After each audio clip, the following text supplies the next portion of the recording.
Good evening, ladies, gentlemen, and others who have to check mother on their paperwork.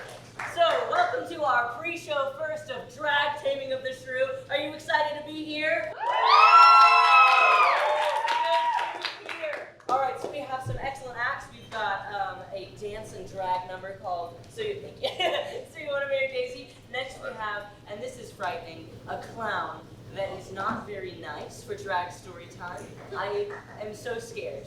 So we will summon that very carefully. And then we'll have a little bit of a finale where, spoiler alert, you guys have to participate. So, oops, you run now if you want to.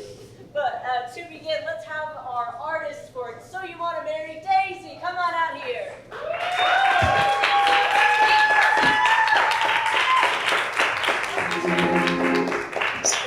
I'm sorry. Take it with me. 1 moment. There's so many buttons. There's so many buttons. Are we ready? No. Okay. You wanna marry Daisy, and well, good luck with that. You got about as much of a chance of licking the brim of my hat, 'cause she's a purebred. Her forehead's worth about as much as your car. So let's just say your little bouquet won't get you very far. But slow down there, slick, see my sleeves are full of tricks. You just say the word, and I'll have you birds kissing at the Ritz. And my price, it's nothing, it's cookie crumbs, more prestige than it has been. In terms of conditions, my friend, I've only got 3. Alright boys, do the 128 medium rare. Rule 1, congratulations son, you've been promoted to private eye. I wanna pay Joey on every word she speaks. And brother, don't ask what I would see that window right above my Amazon's boudoir. Won't you be a darling rocket? I gotta make a quick withdrawal in a small deposit. And last but not least, listen up close, kid. This one's for your own good. If that girl ever twirls a little brunette curls and leans in close to say, "Meet you in the Magnolia tonight if you want to get a little crazy."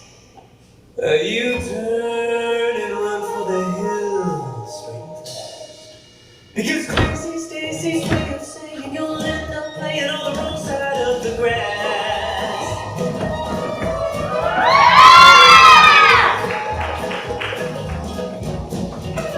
So you want to marry Daisy, but this wish don't come free.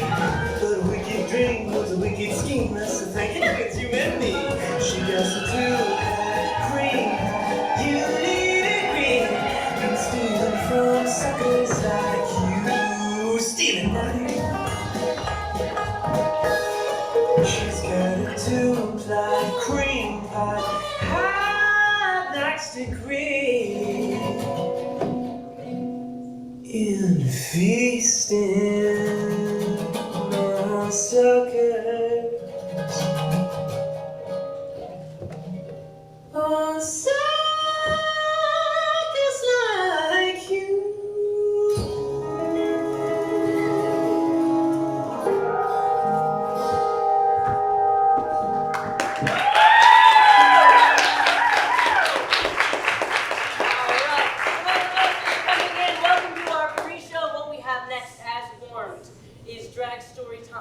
Featuring a very not nice clown. So we're gonna have to really prep ourselves for this one. So I need to pick what my favorite half of the audience is, so where to save, who, and when.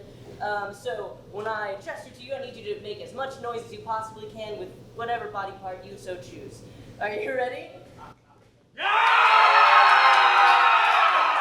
Okay, that's pretty good. Let's see if you guys can compete. No, guys, I think they got you. Are you gonna let that happen?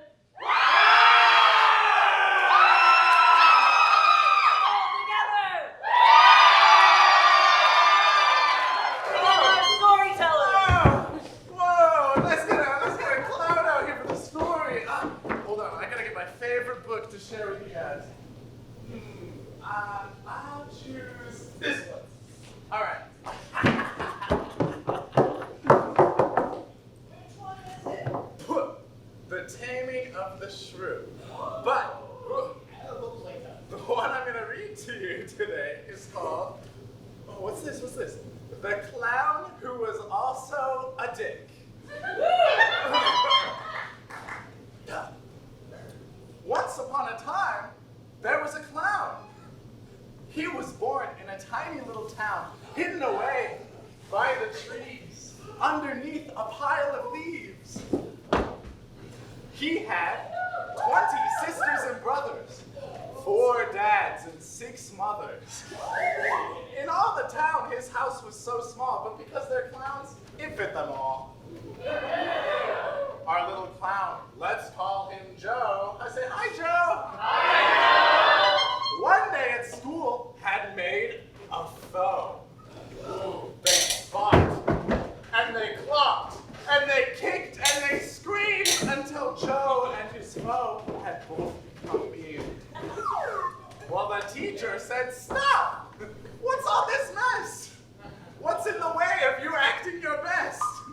Well, Joe and his foe, they hardly did know how this fight did start that hurt them so. Well, thoughts, said the teacher, start in the heart. Then they fester inside and they tear you apart. Words, said the teacher, are the start of the fight. If we use nice words, then we can stay right. Aww. If you want to avoid futures bleak, appearing mean or meek, or some other messy shriek, think before you speak. But how, thought the clown, could I be funny if I have to consider my words like money? The best jokes are made quick, right on the spot. I can't blunder that with consideration and thought. Our clown, Joe, he thought all night and day, but eventually decided to throw it away. I'm a clown, said Joe proudly. I make my jokes fast, and I make them loudly. Let me do this number right there. All right. Thank you. Well, the very next morning, on the way to school, Joe ran into a toad on a stool. Hello! said the toad. Have you seen any flies? I'm having some trouble with these tired old eyes. In the cold of the morning, they froze solid shut. I've been blind on my seat, and I feel my gut cry out for breakfast. Just one fly will do. If you would lend me a hand, I'd do a favor for you. And Joe, without thinking, in lightning speed said, you silly toad, there's a fly on your head. And quickly away our clown Joe sped, down the path to school where the day led. Well, thanks. Goodbye, said the toad, who reached his tongue out. Up over his head he felt all about, but no fly could be felt. It was all empty space, until in the cold his tongue stuck to his face. I can't do that. Well, upon his way, Joe saw a squirrel running back and forth in a twirl, bumping from tree to tree, quite the klutz, shouting, my nuts! My nuts! My nuts! My nuts! My nuts! My nuts! My nuts! How many times? As many as you want. My nuts! I lost my nuts, said the dazed rodent. Therefore, my lady, it's very important. Oh, said Clown Joe. I think I did see a pile of nuts under that tree. This was a lie. Just like the fly. But it made our clown laugh as he walked down his path. But the squirrel, digging at the tree, disturbed a sleeping family of mice, who awoke in a flurry, yelling, everybody run! Get out in a hurry! And the mice ran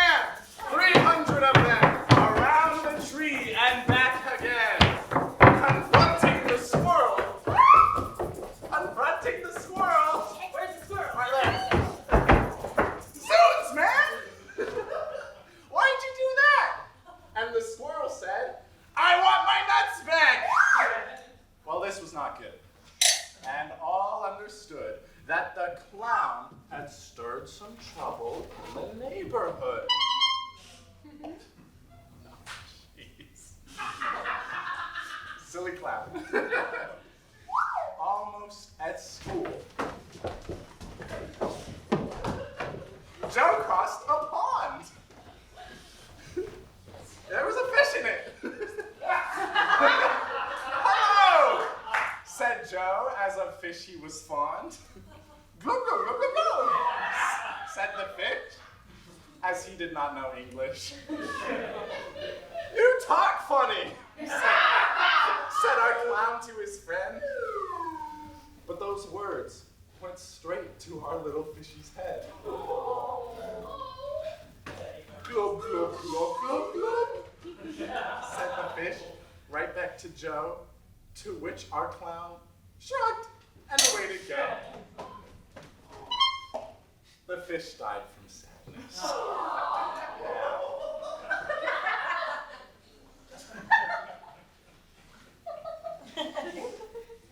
Now, back in school, a lesson was learned. Joe's foe approached, and although he was hurt, said to Joe, I'm sorry. I was a jerk.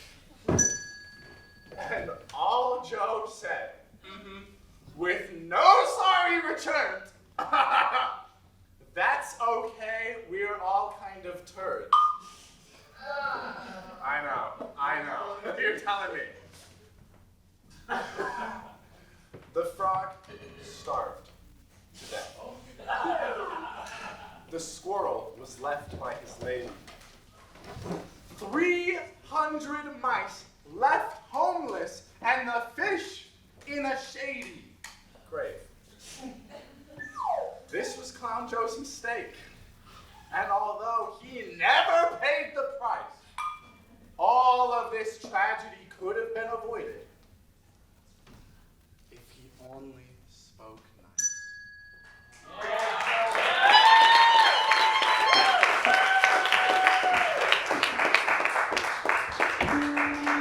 All right, ladies, gents, and others on paperwork, we have one more piece of our pre-show. We have a song, a lip sync by our lovely in-house drag queen, Mary G. Quality.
believe that Shakespeare was performed, more or less, in Shakespeare's day.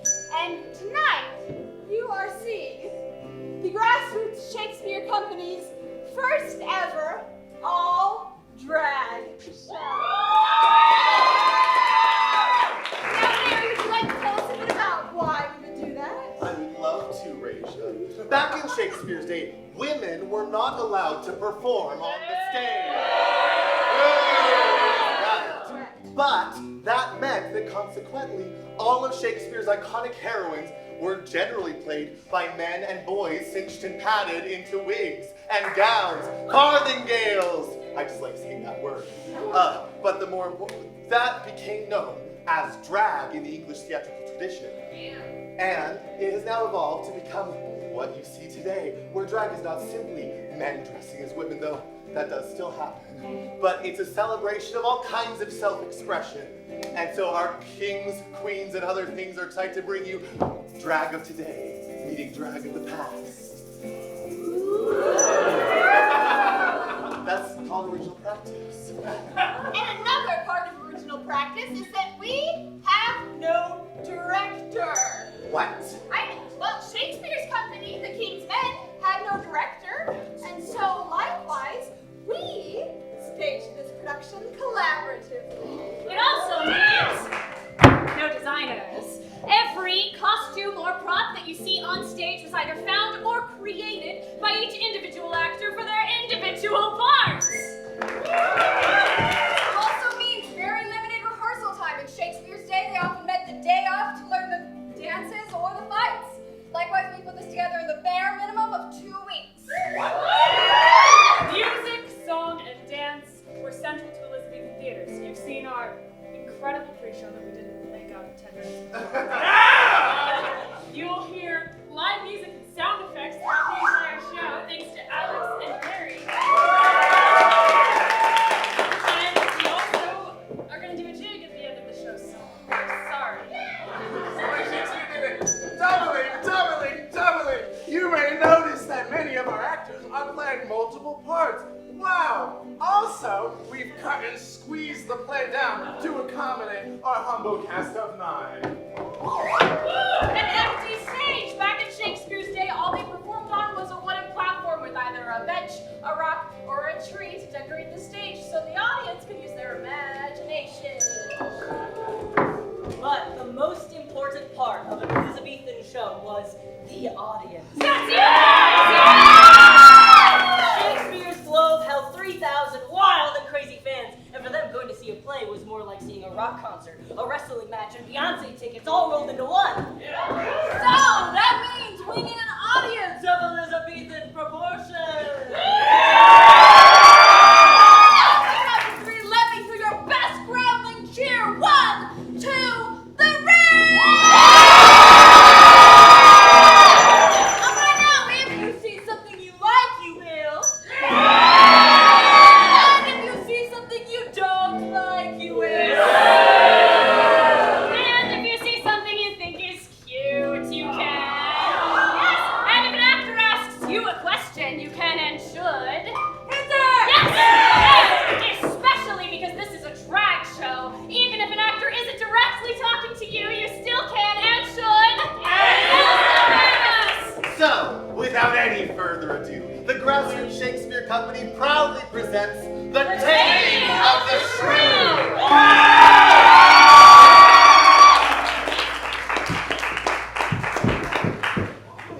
All sees you in the face. The slides are no roads.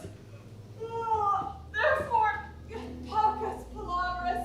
Oh, let the world slide. Sessa.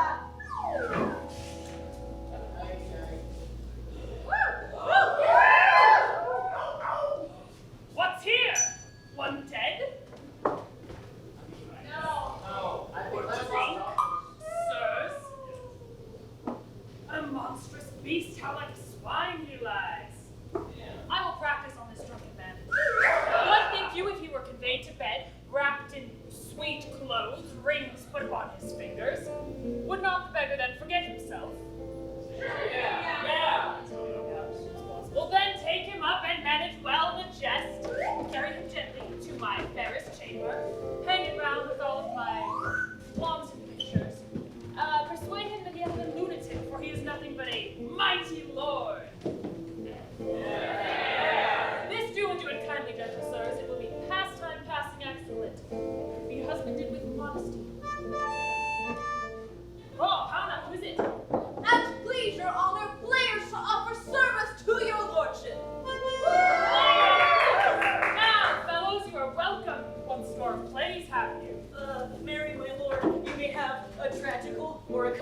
what you will. A comedy, thou shouldst say. Zoons, thou wilt shame us all. And what's the name of your comedy? Very, sir.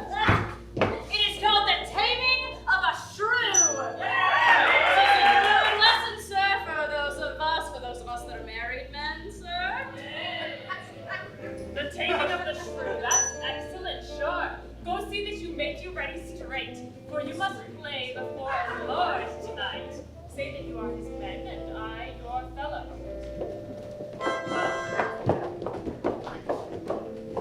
Sirrah, go you to Bartholomew my page, bid him dress all in suits like a lady. Tell him, from me, as he will win my love, that he bear himself with honorable action. Thank you, you're taking notes. On top of things, thank you, Sirrah. That he bear himself with honorable action, such as he hath observed in noble gentlewomen. Conduct to the drunkard's chamber, tell him with kind embracements and tempting kisses, bid him shed tears as being overjoyed to see her noble lord restored to health. I know the boy will well usurp the grace, voice, and action of a gentlewoman. I long to hear him call the drunkard husband. For God's sake, a pot of small ale?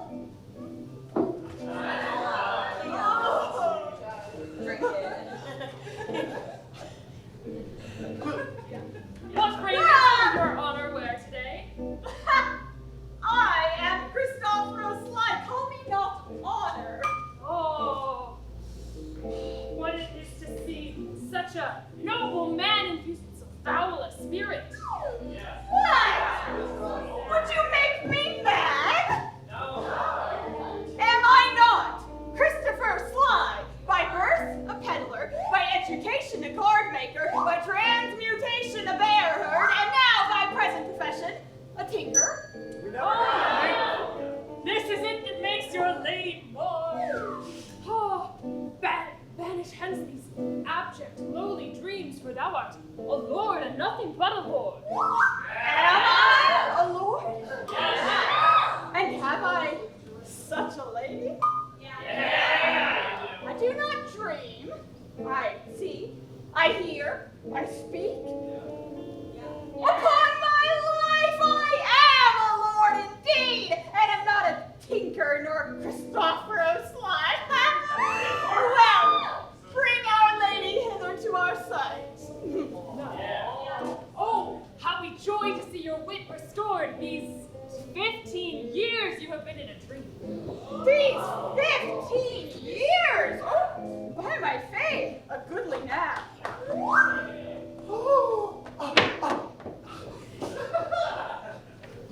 How fares my noble lord? Very, I fare well, for here is cheer enough. Where is my wife? Here, noble lord. Thank you. What is thy will with her? Are you my wife and will not call me husband? Oh, my husband and my lord and husband. I am your wife in all obedience. Madam wife, they say I have slept and dreamed above some 15 year or more. Aye, and the time seems 30 unto me, being all this time divorced from your bed. 'Tis much! Servants, get you gone! Now, undress you now, come you not to bed. No. Thrice, noble lord, let me entreat of you to pardon me yet for a night or two. For your physicians have expressly charged in peril to incur your former malady that I should yet absent me from your bed. I hope this reason stands for my excuse. Indeed, it stands so that I may hardly tarry for so long. But I would be loath to fall into my dream again. Yeah. I will therefore tarry. In despite of the flesh. The flesh. The blood. The blood. Mary, sir, your honor's players hearing your amendment are come to perform for you a comedy!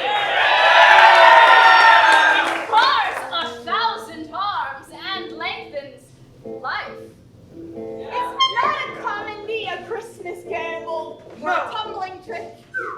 My lord,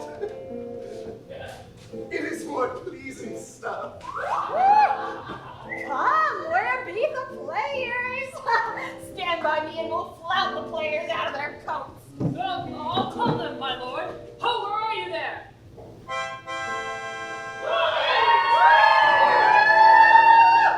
Tranio, since for the great desire I had to see fair Padua, nursery of arts, I am arrived for fruitful Lombardy. My trusty sir.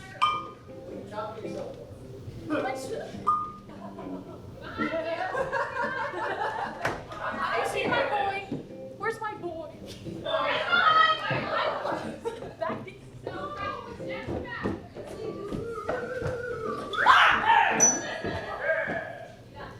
My trusty servant, well approved and all. Here, let us breathe and happily institute a course of learning and ingenious studies. My master, though we do admire this virtue and this moral discipline, let us be not stoics nor no stocks. I pray you in brief, study what that is most effect. Wherever sees Tranio well, we're so advised, but stay a while. What company is this? Gentlemen! Thank you very much. Importune me no further, for how I firmly am resolved, you know, that is not bestow my youngest daughter before I have found a husband for the elder. If either of you both love Katherina, leave you shall have to court her at your pleasure.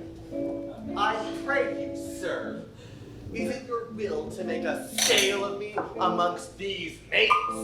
Mates, maid, how mean you that? No mates for you, unless you were of a gentler and a milder mold. In faith, sir, you shall never need to fear. My visit is not halfway to her heart, but if it were, doubt not her care should be to comb your noddle with a three-legged stool and paint your face and use you like a fool. Here's some good pastime toward. That maid is started by a wondrous grower. But in the other silence I do see maids mild behavior sobriety. Gentlemen, that I may soon make good what I have said. Bianca! Get you in. Oh, and let it not displease thee, good Bianca, for I will love thee nevertheless, my girl. Sir, to your pleasure, humbly I subscribe. My books and instruments shall be my company, on them to look and practice by myself. Sister, content you in my discontent.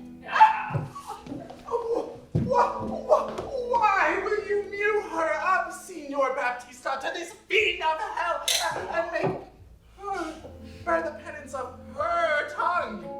Gentlemen, content ye! And for I know she takes most delight in musing, instruments, and poetry. Schoolmasters will I keep within my house, fit to instruct her youth. To cunning men I will be very kind, and liberal to my own children in good bringing up. I am thus resolved.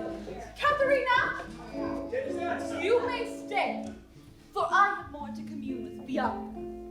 Why, and I trust I may go too, may I not? What? Shall I be appointed hours as though belike I knew not what to take and what to leave? Ha! You may get you to the devil's den! Farewell! But as for me, and the love I bear my sweet Bianca, if I can by any means light on a young, fit scholar to teach her that wherein she delights, I will wish him to her father. So will I, Signor Gremio, but a word, I pray, toucheth us both, that we may yet again have access to a fair mistress, and once more be happy rivals in Bianca's love, to labor and effect one thing specially. Oh, what's that, I pray? Very, sir. To get a husband for her sister. A husband! A devil! A husband, I say. A devil, I say! Thinkest thou, Hortensio? Though her father be very rich, any man is so very a fool to be married unto hell, huh? Yeah. It is as you say, there's small choice in rotten apples. But think on this. by marrying Baptista's eldest daughter to a husband, we free his youngest to a husband. Yeah, what say you, Signor Gremio? He that runs fastest gets the ring. I am agreed, and would that I had the fastest horse in Padua to give to him to begin his wooing, that would thoroughly woo her, and wed her, and bed her, and rid the house of her! Come on!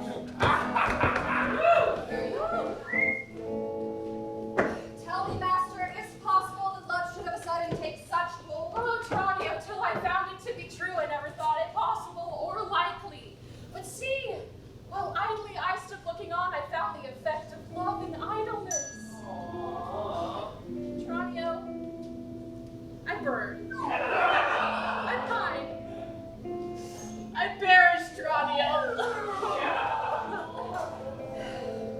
Master, you looked so lonely on the maid. Perhaps you marked not what's the pith of it all. Oh, yes! I saw sweet beauty in her face. Nay, 'tis time to stir him from his trance. Master, if you love the maid, then thoughts and wit to achieve her. Thus it stands. Yeah! Your sister is so froward and so cursed that till her father rid his hands of her, your love is cursed to live a maid at home. What a cruel father's pity! But art thou not advised? He took some care to get her cunning schoolmasters to instruct her. My hand pulls her inventions meet and drop that line. Tell me that first. You shall be schoolmaster and undertake the teaching of the maid. That's your device. It is. May it be done. Nay, it is not possible, for who shall here bear your part in Padua and be Lucentio's son?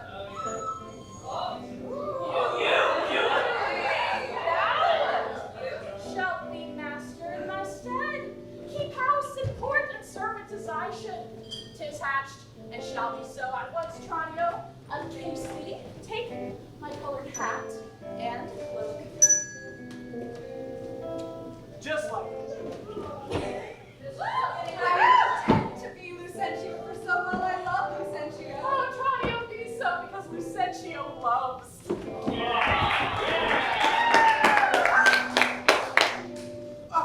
my lord, you do not mind the play? Yes! I say damn, do I? Good matter, surely. Comes there any more of it? My lord, 'tis but begun. 'Tis a very excellent piece of work, Madam Lady. Would it were done. Verona, for a while I take my leave to see my friends in Padua.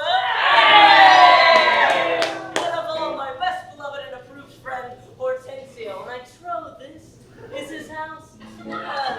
Sirrah Grumio, knock, I say. Knock, sir. Whom should I knock, huh? Villain, I say, knock me here. Knock you here, sir. Who am I, sir, that I should knock you here, sir? Villain, I say, knock me at this gate and rap me well, or I'll knock your names right. My master grows quarrelsome.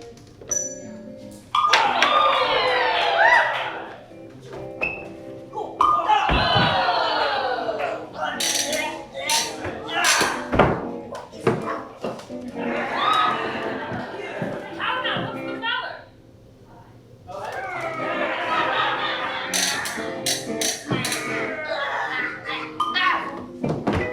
My old friend Grumio!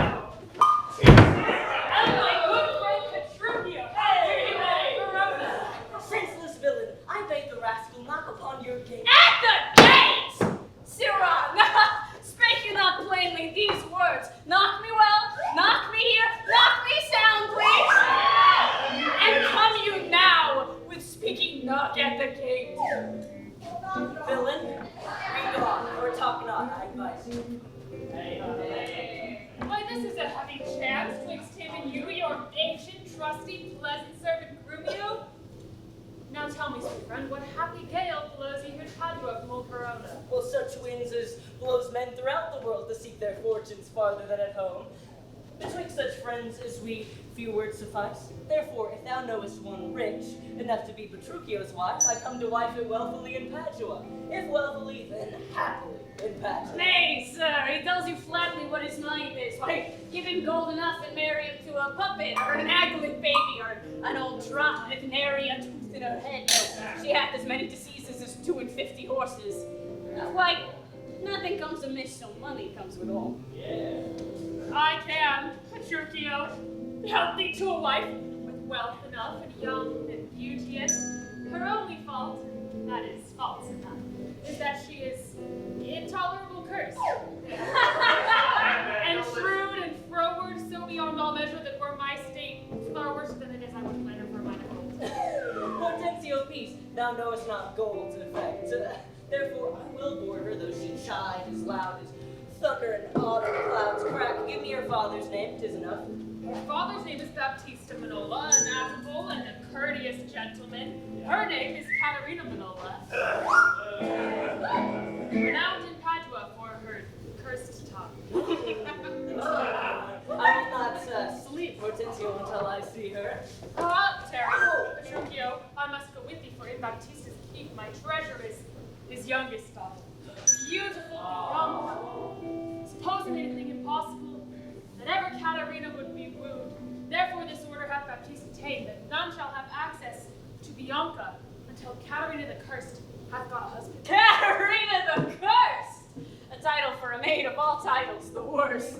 Yeah. Now shall my friend Petruchio do me grace and offer me, as a schoolmaster, to old Baptista, disguised in sober robes,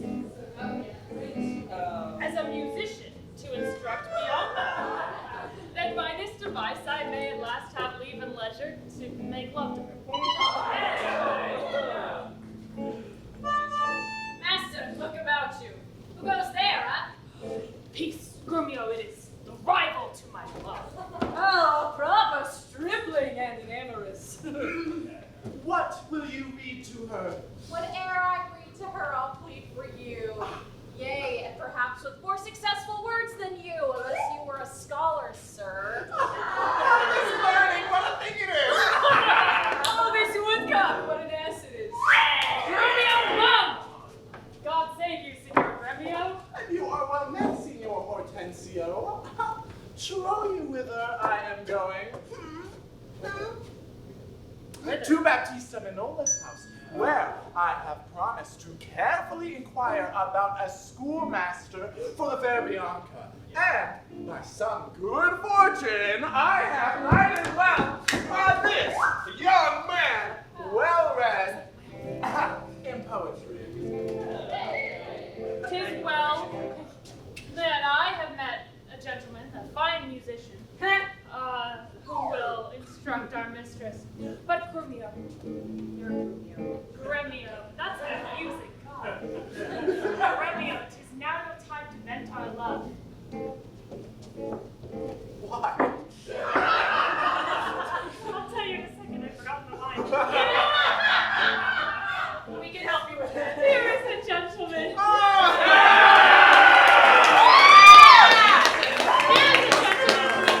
Whom by chance I met, will undertake to woo Katherina, yea, and to marry her, if her dowry suffice. Well, hold on, Hortensio.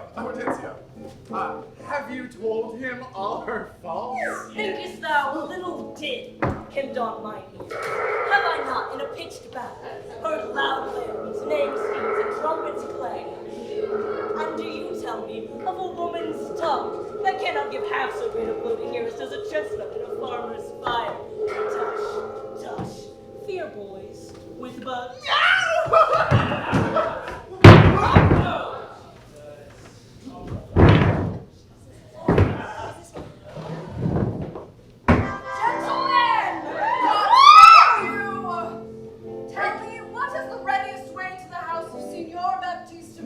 Oh my God! You've got to be kidding me! Fair Letty's daughter had 1,000 wooers, and so shall fair Bianca have one more. Lucentio shall make her one. Though Paris came in hopes to speed alone.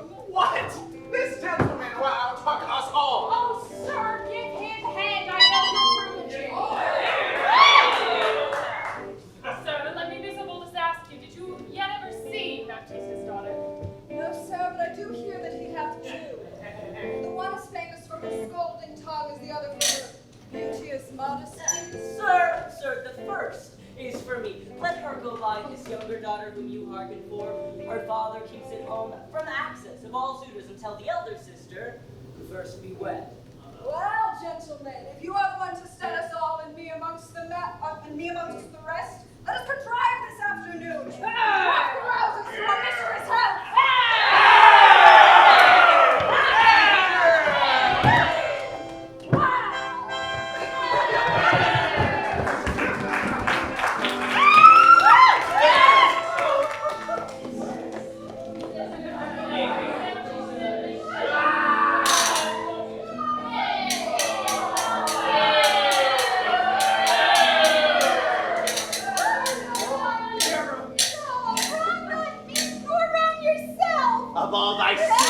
Here I charge thee, tell me whom thou lovest best. See thou dissemble not. Believe me, sister, of all the men alive, I never yet beheld that special face which I could fancy more than any other. Minion, thou liest! Is not Hortensio? If you affect him, sister, here I swear I'll plead for you myself, but you shall have him. I see. You fancy riches more. You will have Gremio to keep you fair. Is it for him you do envy me so? Oh, nay, then you jest! And now I well perceive you have but jested with me all this while. I prithee, Sister Kate, untie my hands. If that be jest, then all the rest was so. Now, dare withhold this insolence? For shame, thou helping of a devilish spirit! Why dost thou wrong her that despair wrong thee? Her silence flouts me, and I'll be revenged!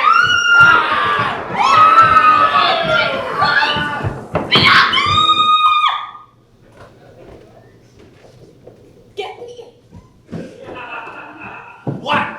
Wilt thou not suffer me? Nay, now I see. She is your favorite. She must have a husband. I must dance barefoot on her wedding day. Talk not to me. I'll go sit and weep till I can find occasion of revenge! Was ever a gentleman as grieved as I?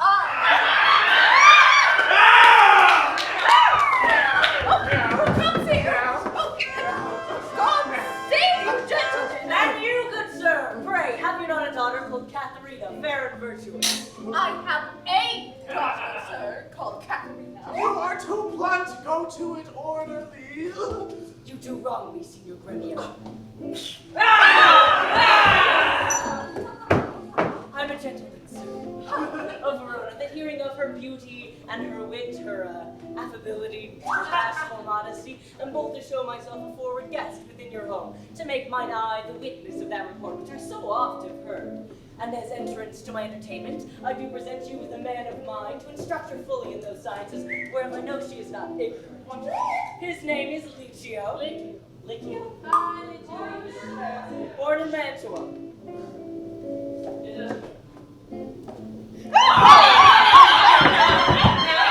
Now, this is a gift very grateful, I am sure of it. And to express the like kindness, I myself freely give unto you this young scholar. God, make it stop! A thousand thanks, Signor Gremio. Sir, methinks you walk like a stranger.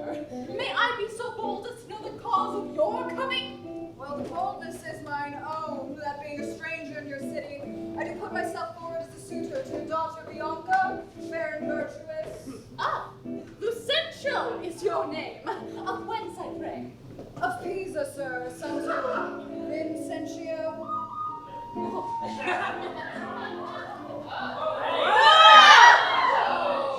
Lucentio, a mighty man of Pisa, by report. I know him well. You are welcome, sir. Go to. You shall see your pupil presently. Signor Baptista, my business asketh haste. Therefore, if I get your daughter's love, what dowry shall I have with her to wife? After my death, half of all my lands and in possession, 20,000 crowns. And for that dowry, I will assure her of her widowhood, be it that she survived me. Let specialties be therefore drawn between us, that covenants may be kept on either hand. Ah, when the special thing is gone, that is her love, for that is all in all. That is nothing, Father, for I tell thee I am as peremptory as she is proud-minded. And where two raging fires meet, they do consume the thing that feeds their fury. I am rough, and move not like a pig. Well, mayst thou woo. Happy be thy speed, but be thou armed for some unhappy words.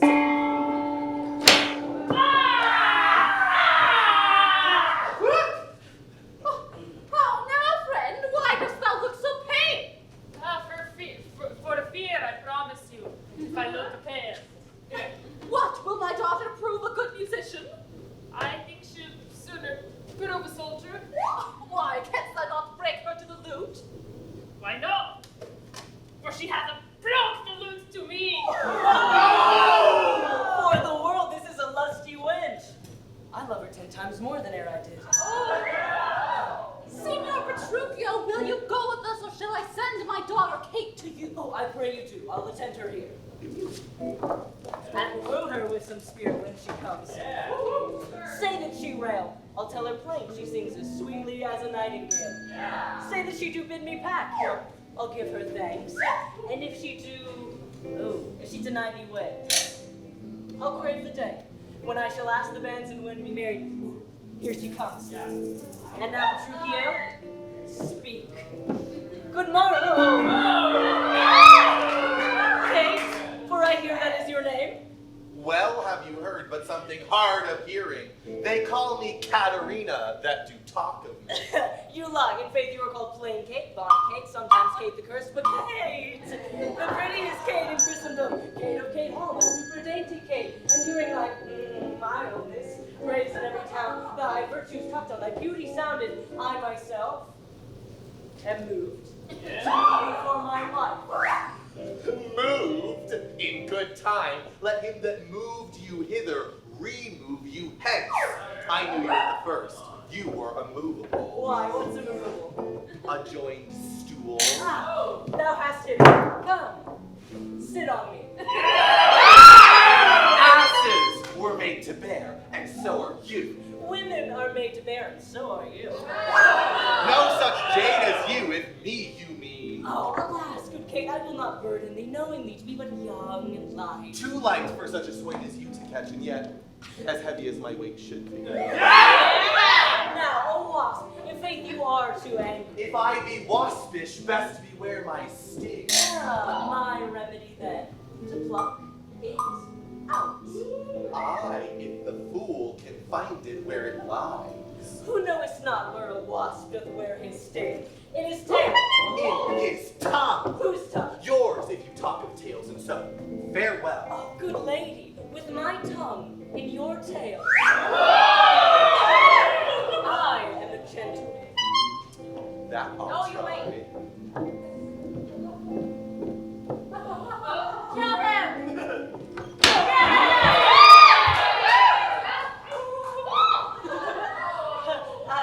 I swear I'll cuff you if you strike again. So may you lose your arms. If you strike me, you are no gentleman. If no gentleman, why then, no arms. A herald, Kate.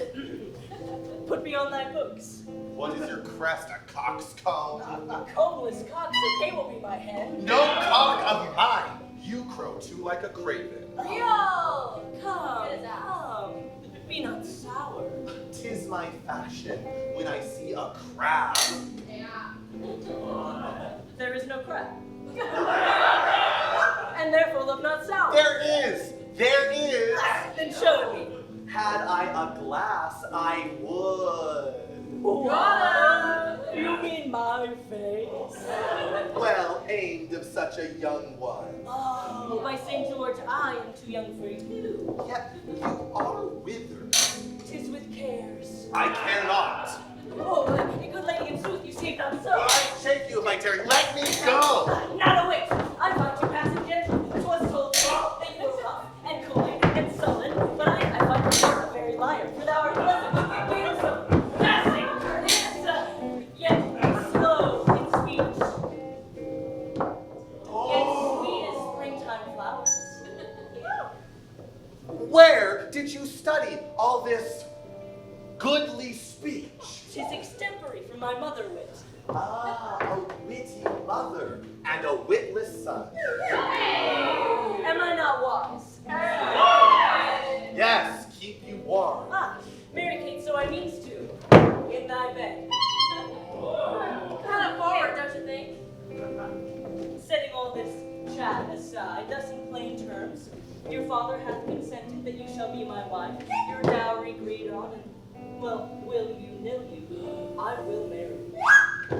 For I am husband for your bird, Kate, for I am he, am born to tame you, Kate, and turn you from a wild Kate to a Kate, conformable, as other household Kates. Ah, here comes your father, never make denial. For I must and will have Katherina to my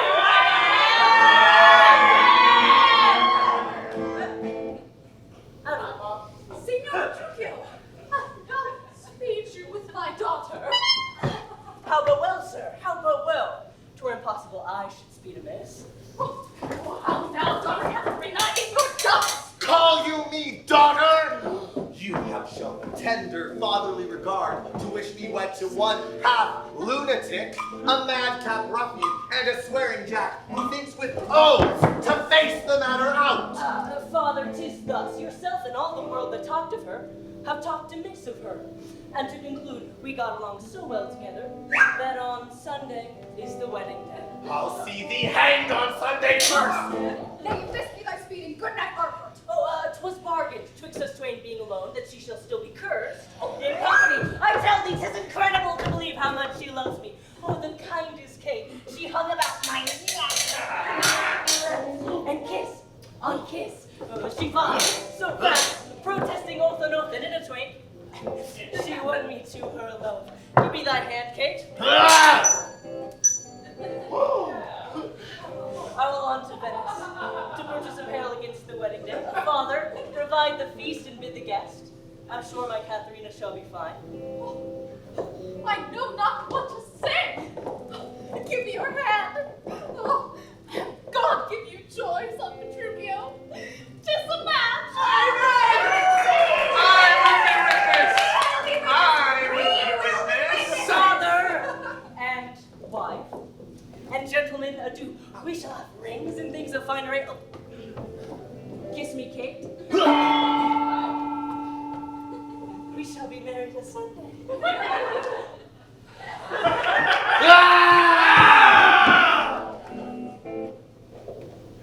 Wow! That was ever a match clapped up so suddenly? But now, Baptista, to your younger daughter. Gentlemen, content ye, I will compound this strife. 'Tis deeds must win the prize, and he of both that can give my daughter greatest dower shall have my Bianca's love. I must confess, your offer is the best, and that your father make the assurance. I am thus resolved. On Sunday next, you know my daughter Katherina is to be married. And now Sunday following shall Bianca be bride to you. And so I... Thank you. Adieu, gentle neighbor.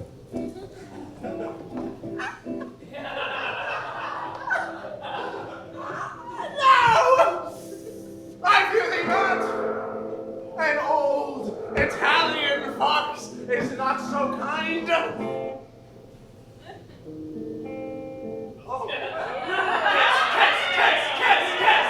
Kiss!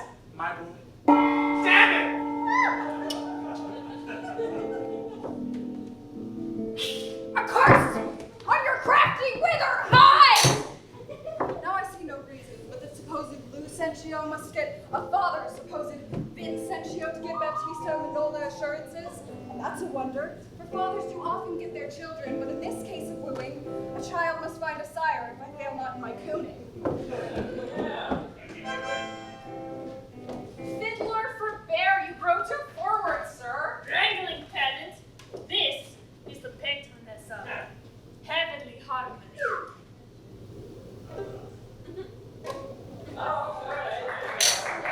Then give me leave to have prerogative, and when in music we have spent an hour, your lecture shall have a leisure for as much. And you'll be ready for an apology video. Preposterous ass that ever read so far to know the cause why music was ordained. Was it not to refresh the mind of man after his studies or his usual pain? Hey, gentlemen! You do me double wrong! I'll not be tied to hours, more appointed times, but learn my lessons as I please myself. And to cut off all strife, here sit we down.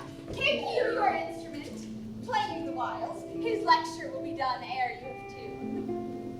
You'll leave his lecture when I am in tune. That will be never. Tune your instrument. Where left we last? Here, madam. Piggy box. As I told you before, Simonis, I am Lucentio.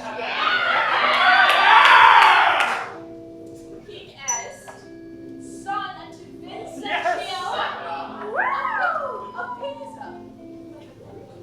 Singing in Toulouse, disguised thus, to get your love.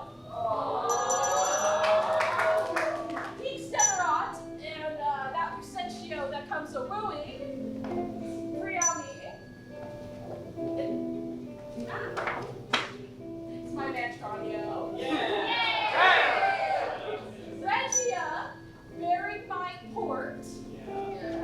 Celsius, that we might beguile the old pantaloon. Madame, my instrument is in tune. Let's hear. Oh, fire! The treble jars. Spin the whole man to an end. Let me see if I can construe it. Oh. Hic ibant simois. I know you not. Hic est sugeat tellus. I trust you not. Hic steterat priami. Take heed, hear us not. Regia, presume not. Celsius, despair not. Mount is now in tune. Oh, but the bass. The bass is right. It is the bass name that jars. But let it stand. Now, Liccio, to you. Good masters, take it not unkindly. Pray that I have been thus pleasant with you both. You may go a walk and give me leave a while. My lessons make no music. 3 parts. Are you still formal, sir? Well, I must wait and watch withal, for by I be deceived, our fine musician groweth avarice. Madame, before you touch the instrument, you must learn the order of my fingering. To instruct, I must begin with rudiments of art and teach you gammons.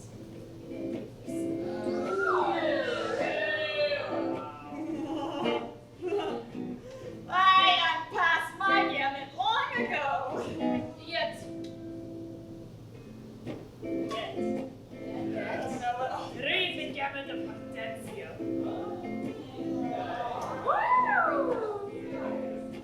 Is that homemade? Clearly. Damn it, I am, the ground of all accord. A. Ray, to plead Hortensio's passion. B. Me, Bianca, take him for thy lord. Call you this gamut?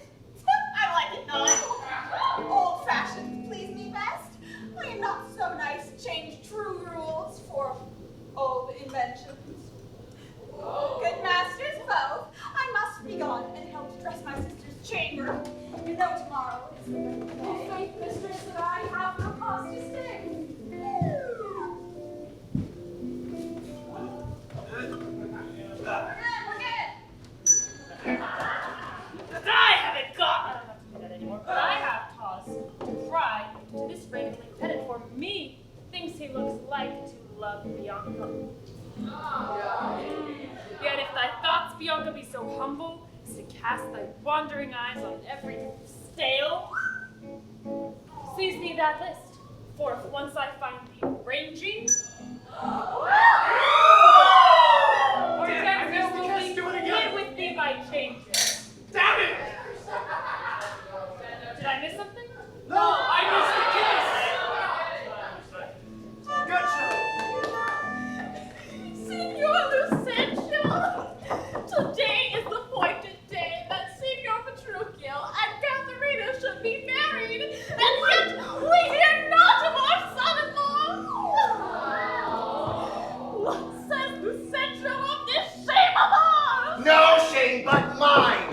I must, forsooth, be forced to give my hand, opposed against my heart, unto a mad-brained rudesby full of spleen, who thinks with oaths to face the matter out. He wooed in haste, and means to wed at leisure. I told you he was a frantic fool. She told you. I did. He'll woo 1,000, point the day of marriage, bake feasts, invite friends, and proclaim the banns, yet never means to wed where he hath wooed. Go, girl! I cannot blame thee now to weep, for such an injury would vex a very saint much more an impatient shrew of thy humor. Master, master! News, old news, and such like news as you never heard. What? Is it new and old? How can this be? Why, sir, is it not news to hear of Petruchio's coming? Is he come? No, sir.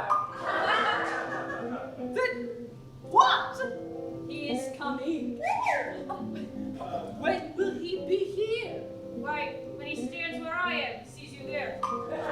Nay, what to thine old news? Why, Petruchio comes in a new hat and an old jerkin, a pair of breeches, thrice turned, a pair of boots that have been candle cases, one buckled, the other laced, a rusty sword ta'en out of the town armory with a broken hilt, and checklist. Oh, Well, I am glad he comes, howsoever he comes. Nay, sir, he comes not. Didst thou not just say he comes? Who? That Petruchio came. Aye, that Petruchio came! No, sir. I say his horse comes. Being on his back.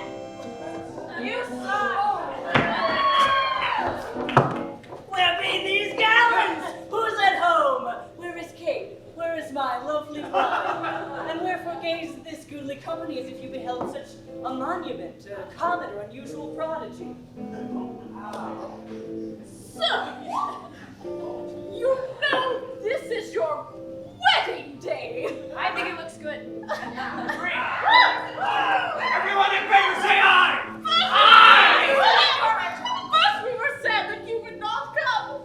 Now sadder still that you come so unprovided. But where is Kate? Where is my lovely bride? The morning wears. 'Tis time we were at church. But I trust you will not marry her.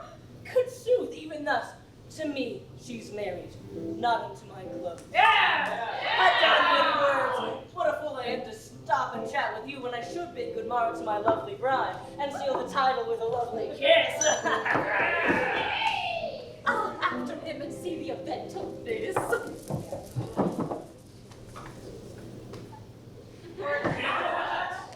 That my fellow schoolmaster doth watch beyond the steps so narrowly, 'twere good, methinks, to seal our marriage. Mistress Bianca, come you from the church? As willingly as ever I came from school. Ah, and are the bride and bridegroom coming home? A bridegroom, say you? 'Tis a grumbling groom. Why, he's a devil!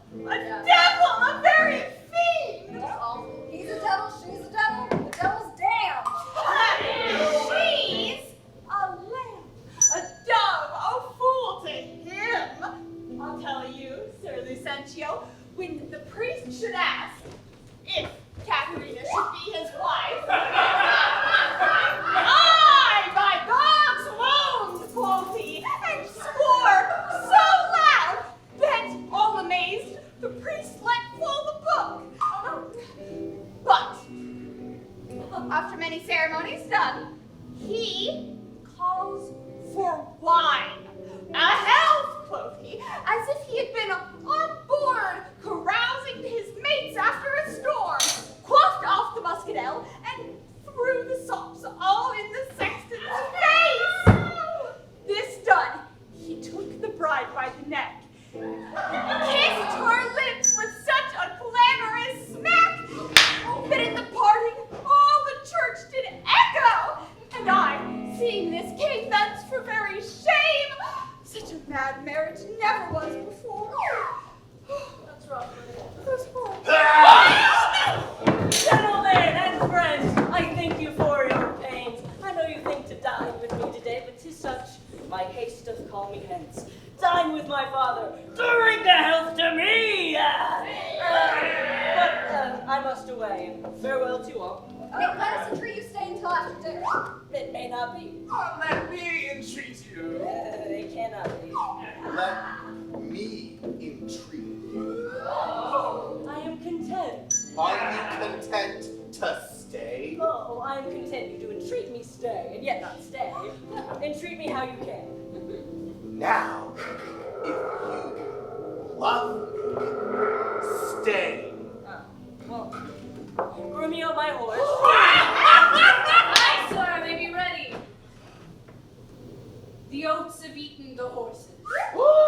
Nay then, do what thou canst. I'll not go today, no, nor tomorrow, not till I please myself. The door is open, sir. There lies your way. You may be jogging whilst your boots are green. For me, I'll not be gone till I please myself. You are like to prove a jolly surly groom that takes it on you at the first so roundly. Oh, prithee, Kate, content thee, be not angry. I will be angry!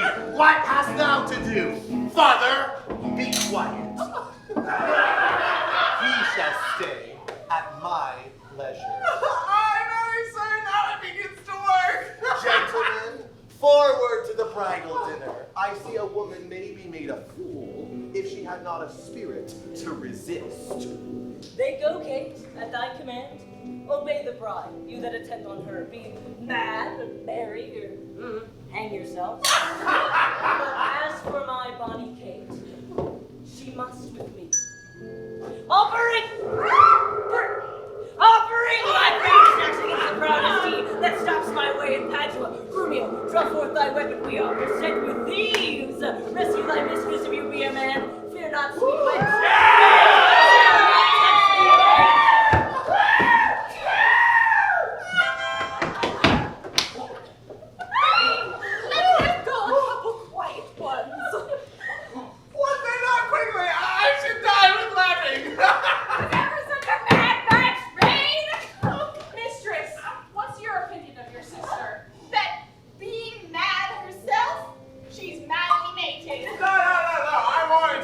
Petruchio is catered. Signor Lucentio, you shall provide the bridegroom's place and let Bianca take her sister's room. And shall sweet Bianca practice how to bride it? She shall. Come, gentlemen, let's go.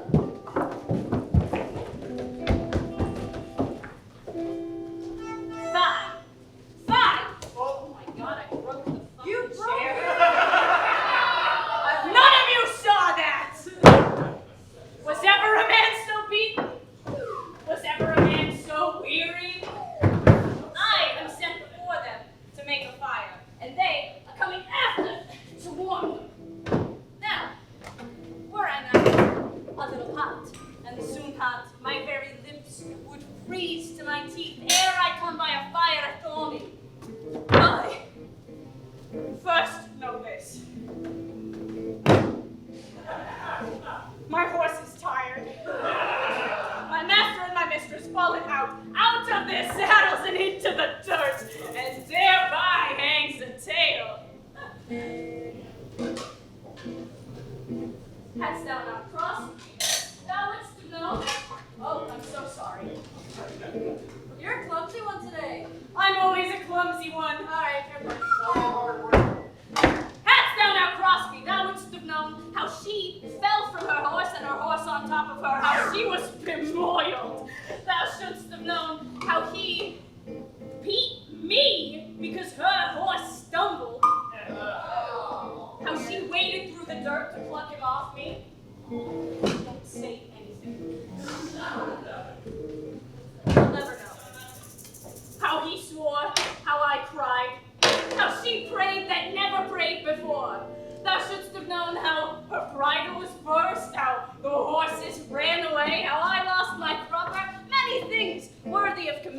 memory, which now shall die in oblivion, and thou return inexperienced to thy grave. By this reckoning, he is more shrewd than she. But what talk I of this? Cocks, passion, silence! I hear my master. Where be these knaves? What, no man at door to hold my stirrup nor take my horse? Where's Nathaniel? Here, sir. Fill up. Here, sir. Here, sir. Here, sir. You, a logger-headed, unpolished What? No attendance, no regard, no duty. Where's the foolish knave I sent before? Here, sir. Oh, As foolish as I was before. you horse. Mother Drudge! Did I not bid you meet me at the park and bring these rascal knaves with thee? Sir, Nathaniel's coat was not fully made. Gabriel's pumps were all unpinked to the heel. Embarrassing, frankly. Walter's dagger had not yet come from sheathing. There was no link to color Peter's hat. None were good, but Adam, Ralph, and Gregory. The rest were ragged, old, and beggarly. Yet as they are here, sir, here they are come to meet you, sir. Go, you rascals, go, and fetch my supper in. Where is the life that they led? Where are those? Come, Kate, and sit. Welcome. Why, when I say, I think you should take that chair. sound.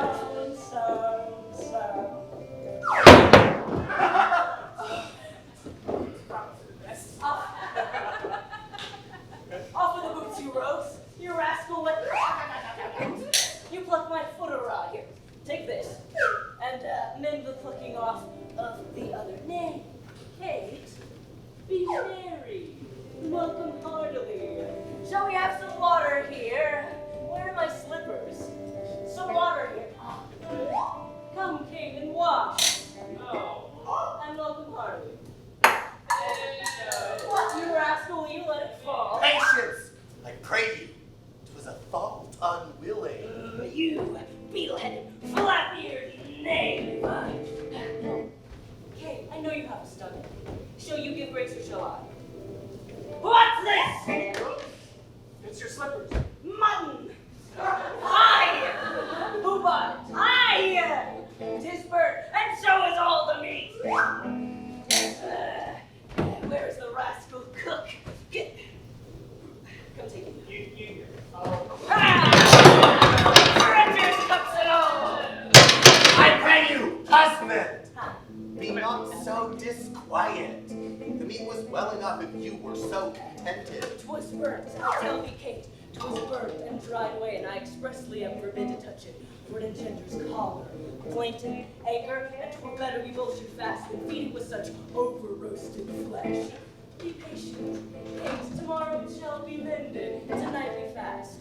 For company. Come, I'll show thee to thy bridal chamber.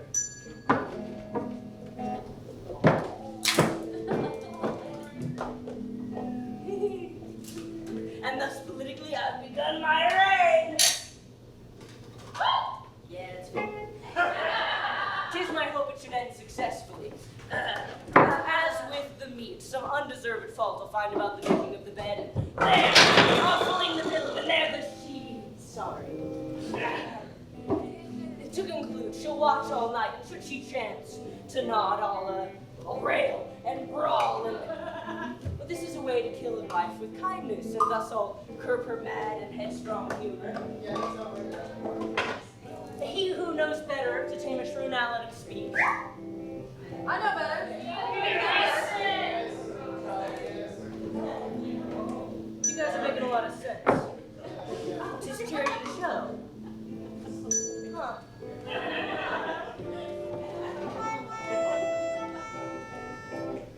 Tell me, friend Petruchio,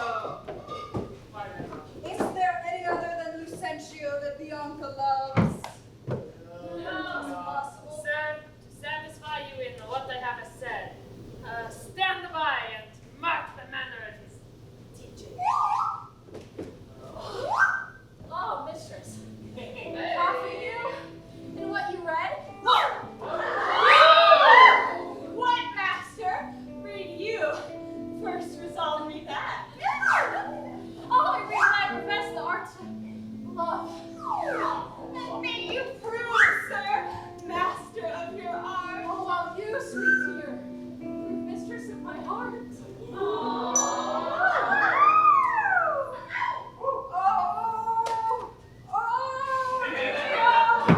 This is terrible, I'm telling you. Oh, despiteful love. Oh, crusty woman God. Oh, this is wonderful.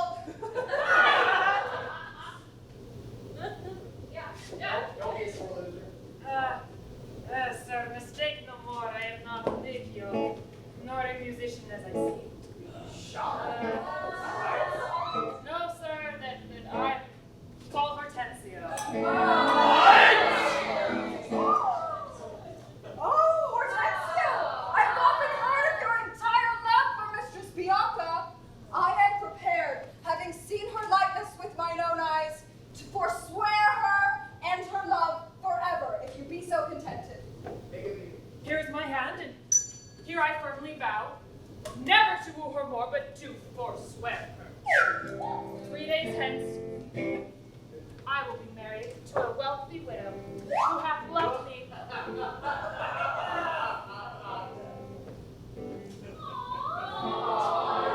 A wealthy widow who hath loved me for as long. Kindness in women shall win my love, not their beauteous looks.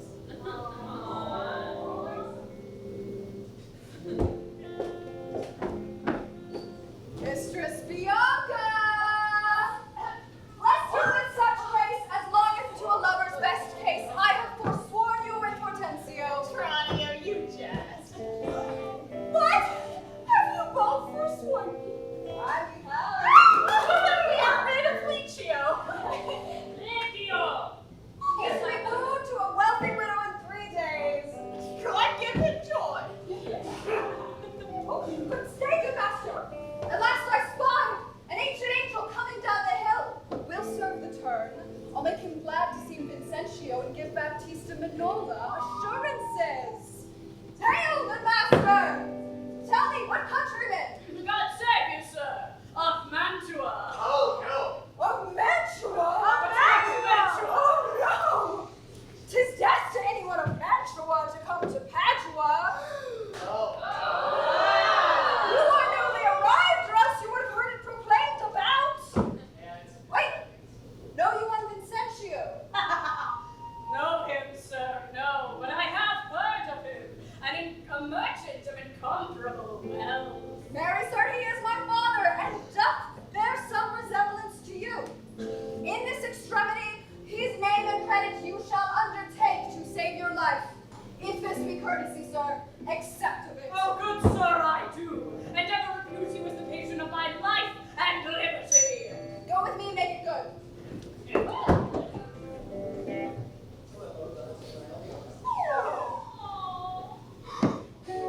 What? No! Did he marry me to famish me? Beggars that come unto my father's door upon entreaty have a present alms. But I, who never knew how to entreat, nor never needed that I should entreat, am starved for meat, giddy for want of sleep, with oaths kept waking and with brawling fed. That which spites me more than all these wants, he does it in the name of perfect love? Ugh. Oh, there's my king. Mistress, what cheer? Sweeting, all mistress. Faith as cold as can be. No. Prithee, king, pluck up thy spirits. Here, eat apace. The rainbow here to taste. We'll on to our fathers and revel it as bravely as the best with, what? Rings, and silken coats and caps and golden rings, with ruffs and cuffs and farthingales of things, with scarfs and fans and double change of bravery, with amber bracelets, beads, and all this knavery. Oh my gosh. Come, Kate, hast thou dined? The tailor stays thy leisure to deck thy body with his ruffling treasure. Ah, tailor! Show forth the ornaments and lay forth the gown. Oh, what mask ye stuff!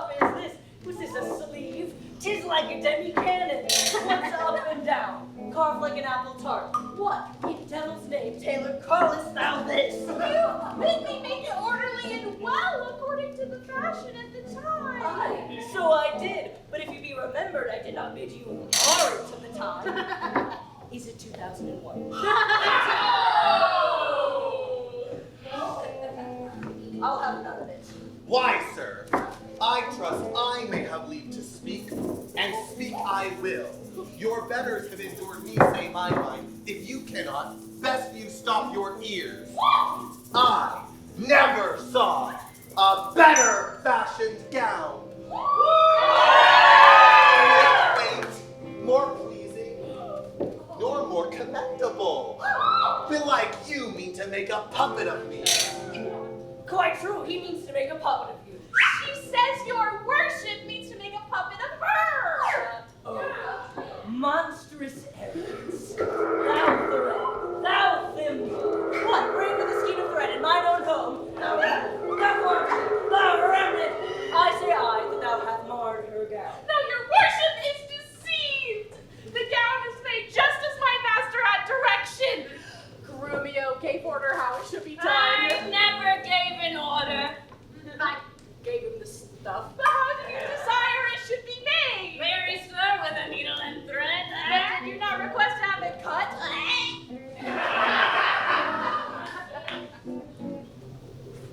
Thou hast faced many things. I have.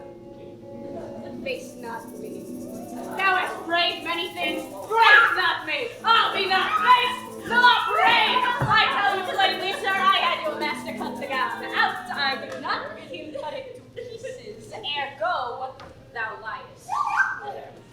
In short, sir, the gown is not for me. Ah, Mary, sir, you are right.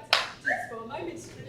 Take it up for thy master's use. Spirit, not for thy life. Thy mistress's gown for thy master's use. Fie! Fie! Taylor, I'll pay thee for thy gown tomorrow. Commend me to thy master! Well, on to your fathers, even in these honest mean millions. Our master shall be proud, our garments poor, for 'tis the mind that makes the body rich. Excuse you. It's revealed to the same costume, thank you. We'll strike to him. Let's see, it is now some 7 o'clock, and we should be there by dinner time. I dare assure you, sir, 'tis almost 2. And 'twill be supper time ere you come there. It shall be 7 ere I go to horse, or ere I will not go today. It shall be what o'clock? I say it is. Why?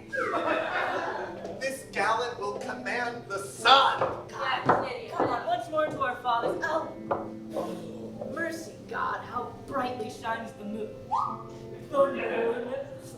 The moon, the sun. It is not moonlight now. And I say it is the moon that shines so bright. I know, it is the sun that shines so bright. By my mother's son, and that's myself. It shall be moon or star, or what I say it is, ere we go into our fathers. Take the horses back again. Evermore crossed and crossed, nothing but crossed. Forward, I pray, since we have come so far, and be it sun or moon or what you please name, and if you please to call it a rush candle, henceforth I vow it shall be so for me. I say it is the moon that shines so bright. I know it is the moon that shines so bright. Then thou liest. 'Tis the blessed sun.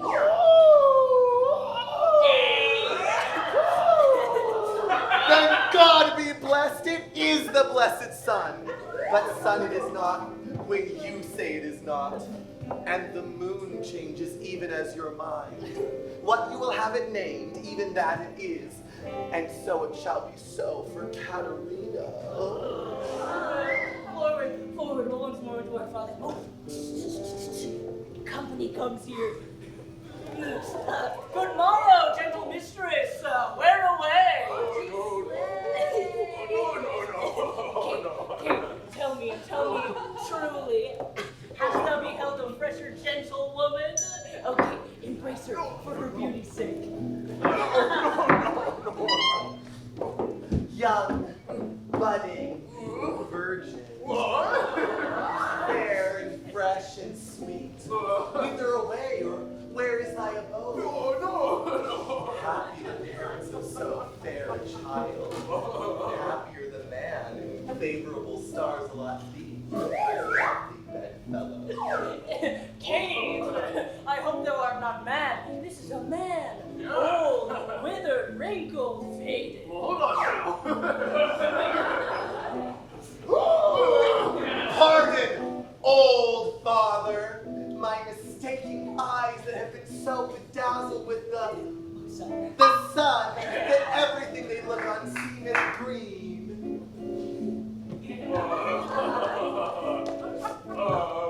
Fair sir, and you, my very mistress, that with your strange encounter have much amazed me. My name is called Lucentio. My dwelling, Pisa. And bound I am to Padua. There, there to visit with a son of mine, which long I have not seen. Pray, what is his name? Lucentio, gentle sir. Happily we met, and the happier for thy son, for both by thy reverend age, as well as law, I may call you my loving father, for your son hath married my wife's sister, this gentleman Not be grieved, she's of good esteem. But is it true? Oh yeah. Or is it your pleasure, like pleasant travelers, to break a jest upon the company you overtake? I do assure thee, father, so it is. Come, see the truth hereof. Okay.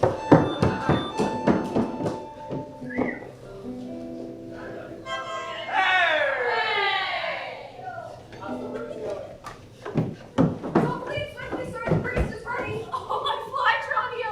Perchance they may meet thee at home. Therefore leave us. Here, sir, this is the door. This is Lucentio's house.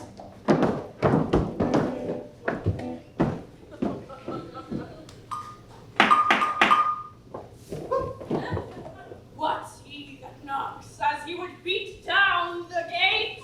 Is Signor Lucentio within, sir? He's within, sir, but not to be spoken to withal. Well, you tell Signor Lucentio that his father, Vincentio, is come from Pisa and is here at the gate to speak with him. Oh, thou liest. His father is here in Padua and is looking out at the window.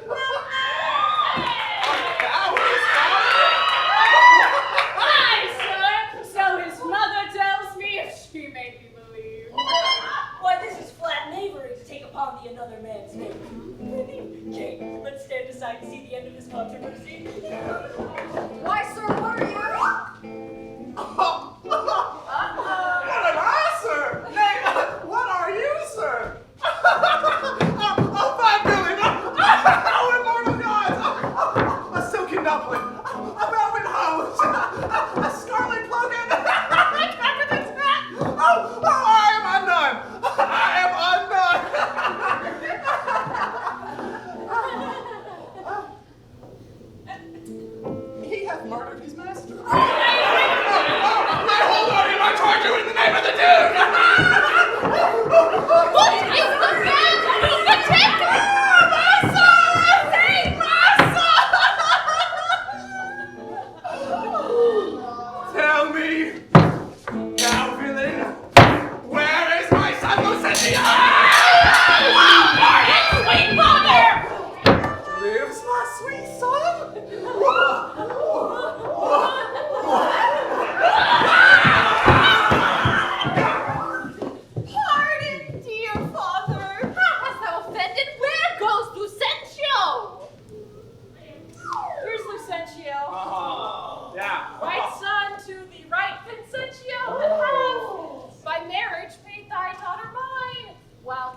would suppose is bleared 9-9. Love wrought these miracles. Bianca's love made me exchange my estate with Tranio, who did bear my countenance in town. And happily, I am arrived at last into the wishing haven of my bliss. What Tranio did, myself had forced him to do, therefore pardon him. Sweet follow. What? Okay, fine. Dost thou hear? Hast thou buried my daughter without my goodwill? Fear not, Baptista. We will content you. Go to. But as for me, I will in to be revenged for this villainy. And will I to sound the depths of this knavery.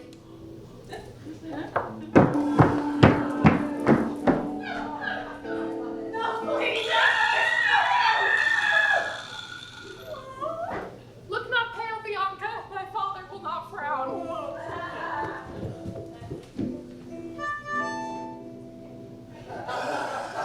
Oh, husband. Oh. Oh, husband. Let's follow and see the end of this ado. First, kiss me, Kate, and then we will. What? In the midst of the street? Hasn't stopped before. It's legal. What, art thou ashamed of me? No. I would be. God forbid. But ashamed to kiss. Well, let's home begin, and let's away, Sirrah. Nay, I will give thee a kiss.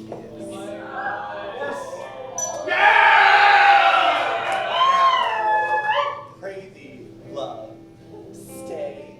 Is this not well? Come, Kate, let's away. We're never too late.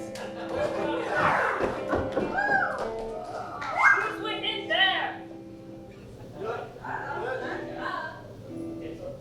You missed a lot, man. My lord's asleep again. Go take him up and put him in his own clothes again. Lay him in the place where we did find him. Just underneath the alehouse side below. Why did you fuck with the old man? At last, though long, our jarring notes agree. And time it is, when raging war is done, to smile at escapes and to perils overblown. For now we sit to chat as well as eat. Nothing but sit and eat. Padua affords this kindness, son Petruchio. Padua offers nothing but what is kind.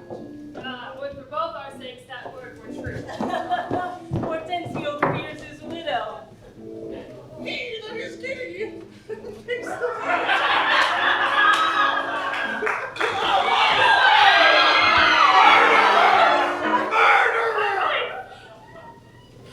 Now, Signor Petruchio, in good sadness, methinks you have won the veriest shrew of all. I'm still not past the table. She's a cow. we've moved on. Well, I say no. I do not have the shrew of all. And therefore, for assurances, let us each one send unto his wife, and he whose wife is most obedient to come at first, when he doth call for her, shall win the wager, which we shall propose. Content. What is the wager? 20 crowns. 20 crowns. I'll venture so much on my hawk or hound, but 20 times so much on my wife. 100 then. Content. A match, 'tis done. Who shall begin? That will I. Tranio, bid your mistress come to me. I go. I think you're right. How now? What news? My mistress says she is busy and she will not come. She is busy and will not come. Is that an answer? I am the kindly one. Sir Tranio, go and entreat my wife that she come to me forthwith. Oh, entreat her. Now she must needs come.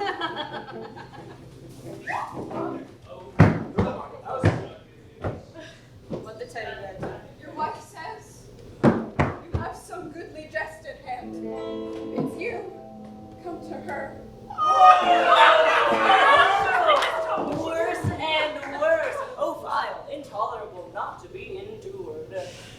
rock, Grumio. Go forth unto thy mistress to tell her I command her to come to me. I know her answer. What?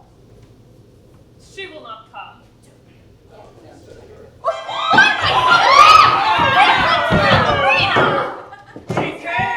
What is your will, my lord, that you send for me? Where is your sister? And Hortensio's wife, the cat, who's fine. They sit conferring by the parlor fire. Bring them forth hither. And if they do deny me come, swinge me them forth soundly unto their husbands. Away, I say, bring them hither straight.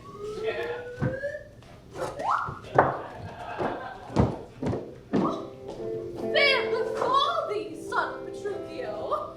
Thou hast won the wager, and I will add unto their losses 20 pounds. That's another dowry for another daughter, for she is changed as she had never been.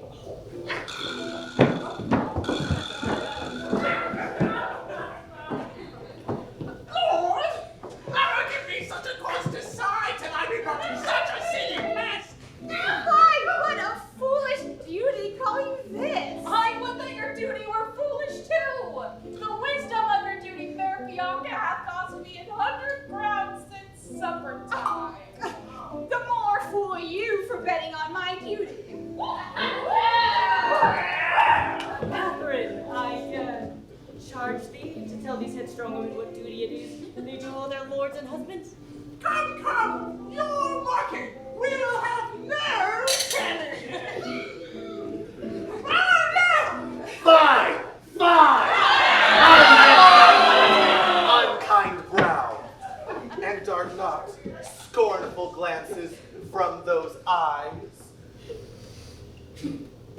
It blots thy beauty as frosts do bite the meads. A woman moved is like a fountain troubled, and while it is so, none so dry or thirsty will deign to sip or touch one drop of it. Real. Thy husband is the one that cares for thee, and for thy maintenance commits his body to watch the night in storms, the day in cold, whilst thou liest warm at home, secure and safe, and craves no other tribute at thy hand but love. Too little payment for so great a debt. I am ashamed that women are so simple. Why are we bound to serve and to obey? Our hearts agree with our external parts. Come, you froward and unable worms. My mind hath been as big as one of yours, my heart as great, my reason haply more, to bandy word for word and frown for frown. What is she but a foul, contending rebel? Then veil your stomachs, for 'tis no boot to heal, and place your hand below your husband's food, in token of which duty, if he please, my hand is ready. May it do him ease. That looks really uncomfortable. Why? Why, this is a wench. Come on and kiss me, Kate. Come,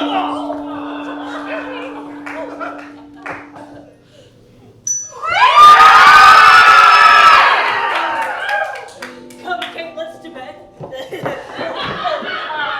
We three are married, though you two are sped. 'Twas I won the wager, though you hit the white, and thus being the winner, God give you good night. On thy way, for thou hast tamed a cursed shrew.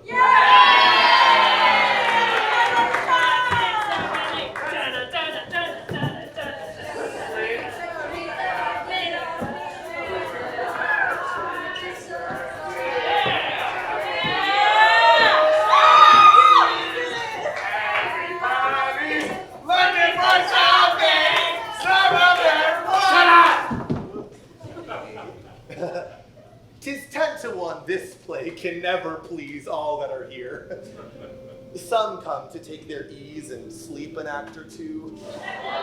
Those we fear we have frighted with our trumpets. That's me. I'm very frightened. I know. Others to hear the city abused extremely and to cry, ah, that's witty, which we have not done neither. So, I fear, all the expected good we're like to hear is only in the merciful construction of good women. I love women. Such a one we showed them. If they smile and say 'twill do, I know within a while all the best men are ours, for 'tis ill hap if they hold with their ladies, bid 'em clap.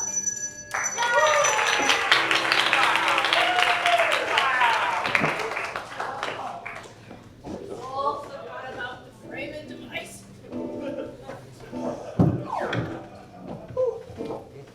Now must I haste abroad. But soft, who's this? Some old guy. What? Sly?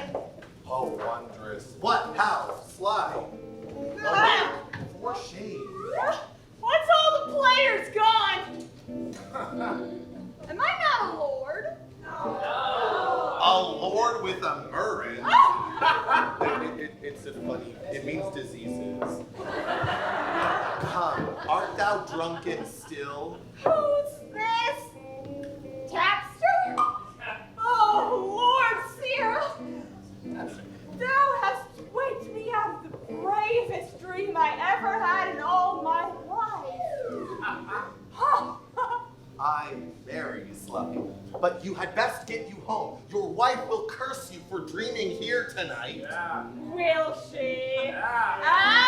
I know now how to tame a shrew. I dreamt upon it all this night, and thou hast waked me from the best dream that ever I had in my life.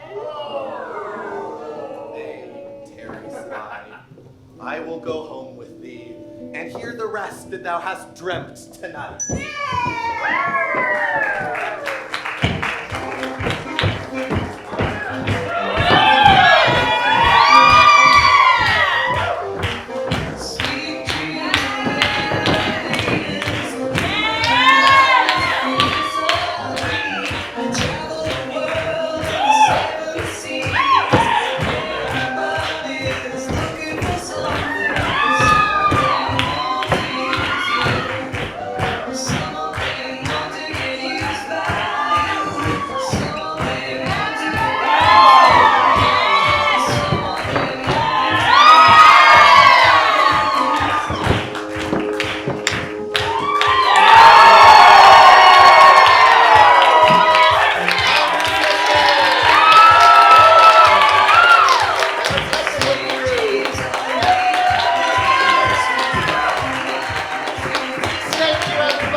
TikTok.